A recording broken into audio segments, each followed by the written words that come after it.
हमल को कैसे रोकें, हमल से कैसे बचा जाए। हमल रोकने का तरीका बहुत ही आसान तरीका है जो मैं आपको इस वीडियो में बताऊंगा। अस्सलामुअलैकुम दोस्तों।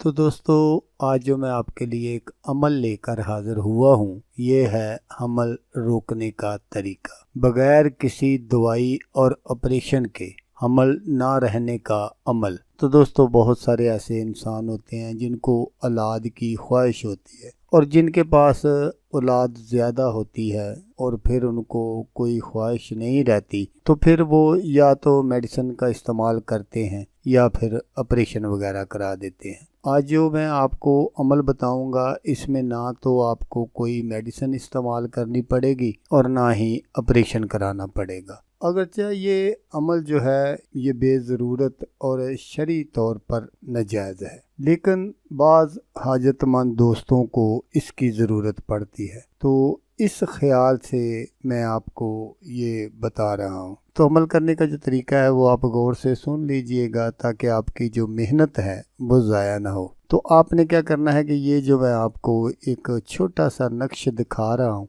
आपने बिल्कुल इसको इसी तरह बना लेना है और बनाकर आपने क्या करना है कि जब भी आप अपनी बीवी के साथ हम बिस्तरी करना चाहें तो आपने उसकी बाएं रान पर ये जो नक्श है ये आपने बांध देना है, तो अमल करार नहीं पाएगा और बाद में आप खोल कर उसको रख लें। जब दोबारा कभी ज़रूरत पड़े तो फिर आपने इसी तरह ये अमल कर लेना है। तो दोस्तों, अगर आपको वीडियो अच्छी लगे तो आपने इसको लाइक और शेयर ज़रूर करना है। तो दोस्तों, जैसा कि मैं आपको हर वीडियो में कहता हूँ, इस बार भी कहूँगा कि आपने इस वीडियो को देखा, उसके लिए आपका शुक्रिया। दुआओं में याद रखिएगा। अल्लाह हाफिज़। अल्लाह मियां नासर।